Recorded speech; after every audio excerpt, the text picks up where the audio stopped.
Welcome to Proverko technologies. Learn Rapidoxy series में आपका स्वागत है और आज इस फर्स्ट एपिसोड में हम सीखेंगे रैपिडॉक्सी प्लेटफॉर्म के इंटरफेस के बारे में। तो आइए चलते हैं, लॉगिन करते हैं रैपिडॉक्सी प्लेटफॉर्म में। यूआरएल आपको पता ही होगा www.proverco.com/rapidoxy। जैसे ही आप यूआरएल पे एंटर करेंगे आपको लॉगिन पेज डिस्प्ले होगा। जो भी यूज़र आईडी आपके एलोकेट हुआ है वो यूज़र आईडी आप यहाँ पे टाइप कीजिए और लॉगिन बटन पे क्लिक करेंगे।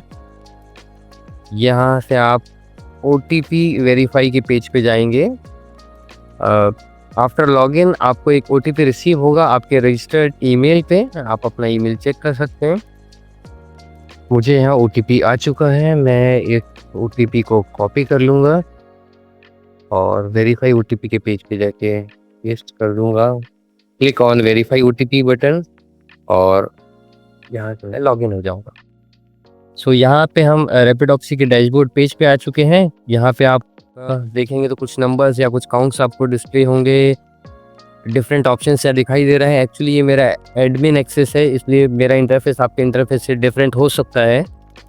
आपको इस पे अभी ज़्यादा ध्यान नहीं देना है, आपको इस ऐप बटन पे क्लिक करना है। जैसे ही आप ऐप्स पे क्लिक करेंगे, जो भी प्रोजेक्ट्स का या ऐप्स का एक्सेस आपको दिया होगा उन प्रोजेक्ट्स की लिस्ट आपको यहाँ पे दिखाई देगी। फॉर एग्जांपल जैसे मैं ई-कॉमर्स ऐप में क्लिक करता हूँ तो इस ई-कॉमर्स ऐप में जितने भी व्यूज़ हैं अब मुझे उन व्यूज़ की लिस्ट दिखाई दे रही है। व्यूज़ क्या होते हैं मैं आपको थोड़ा क्लियर कर देता हूँ। एक स्क्रीन पे जो भी डिस्प्ले होता है या सिंपल लैंग्वेज में कहें तो एक जो पेज होता है उस पेज को हम व्यू कहते हैं। व्यू इसलिए कहते हैं क्योंकि मोबाइल डेवलपमेंट की लैंग्वेज में जो स्क्रीन डिस्प्ले हो रहा है जो मोबाइल ऐप्स में, उसे हम पेज नहीं कह सकते हैं, इसलिए उसे व्यू कहते हैं। ये थोड़ी टर्मिनोलॉजी आपको पता होगी। सिंपली व्यूज़ यानी आपका एक सिंपल पेज है, आप ऐसे समझ लीजिए।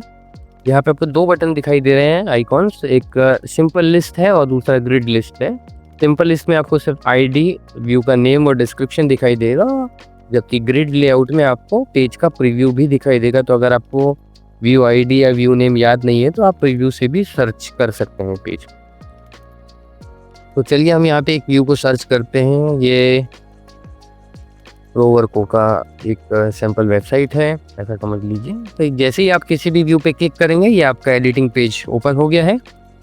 यहाँ ये बेसिकली मेन इंटरफेस है जहाँ पे हम पूरा पेज डिज़ाइन करेंगे।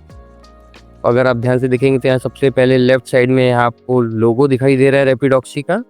देन ऊपर यहाँ टॉप में 3 बटन्स हैं, मोबाइल, टैबलेट एंड लैपटॉप। जो भी आप व्यू डिज़ाइन करेंगे उसे डिफरेंट स्क्रीन साइज के अकॉर्डिंगली देखने के लिए हम इन 3 बटन का यूज़ कर सकते हैं कि मोबाइल या लैपटॉप या टैबलेट व्यू में हमारा व्यू कैसा दिख रहा है। आप जो भी यहाँ से डिज़ाइन करेंगे वो रिस्पॉन्सिवली डिज़ाइन होता है। लेफ्ट साइड में हम देखेंगे तो यहाँ पे कंपोनेंट्स हैं। Different kind of components use होते हैं एक व्यू को डिज़ाइन करने में। किस कंपोनेंट का क्या यूज़ है ये हम डिटेल में नेक्स्ट वीडियो में समझेंगे।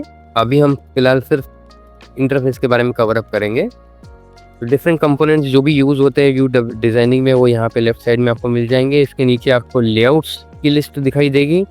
लेआउट्स बेसिकली यूज़ होता है किसी भी व्यू को रिस्पॉन्सिव डिज़ाइन सेट करने के लिए। कि अभी आप देखिए तो यहाँ पे ये मेरा एक इमेज के ऊपर कुछ टेक्स्ट आ रहा है और राइट साइड में एक ये फॉर्म है, लेकिन अगर मैं मोबाइल व्यू पे क्लिक करूँगा तो ये देखिए ऊपर मेरा इमेज और टेक्स्ट है और नीचे फॉर्म व्यू आ गया।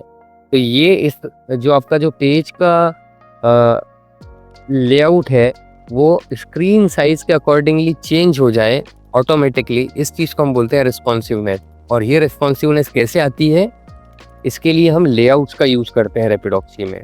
अगर आपने वेब डिज़ाइनिंग की हुई है, HTML का, CSS का अगर आपको कुछ आइडिया है तो आपको शायद ये कॉन्सेप्ट पता होगा ऑलरेडी मीडिया क्वेरीज से रिलेटेड। तो उसी तरह का एक कॉन्सेप्ट है, यहाँ पे बहुत ही सिंपल तरीके से इसको इम्प्लीमेंट किया है। ओके, उसके नीचे हम देखेंगे यहाँ पे हमारा पूरा पेज का स्ट्रक्चर है।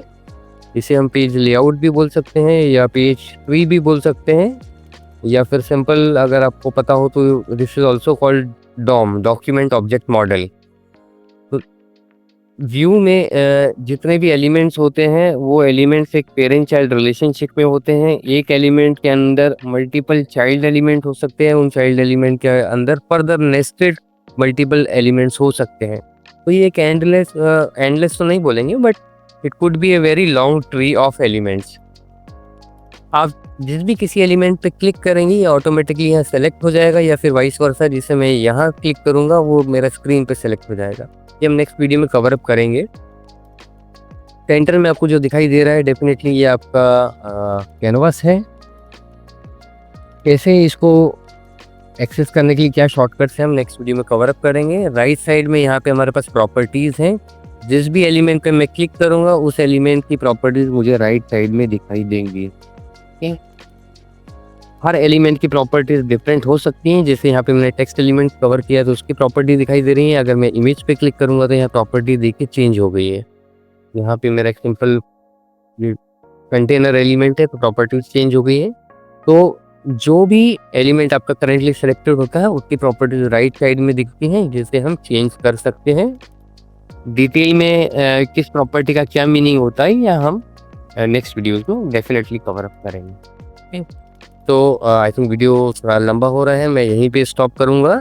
नेक्स्ट वीडियो में हम कवर अप करेंगे कि कैसे बेसिक कंपोनेंट्स को यूज़ करके हम एक सिंपल सा व्यू जनरेट कर सकते हैं। तो thanks guys for being with me. See you in the next video. Thank you.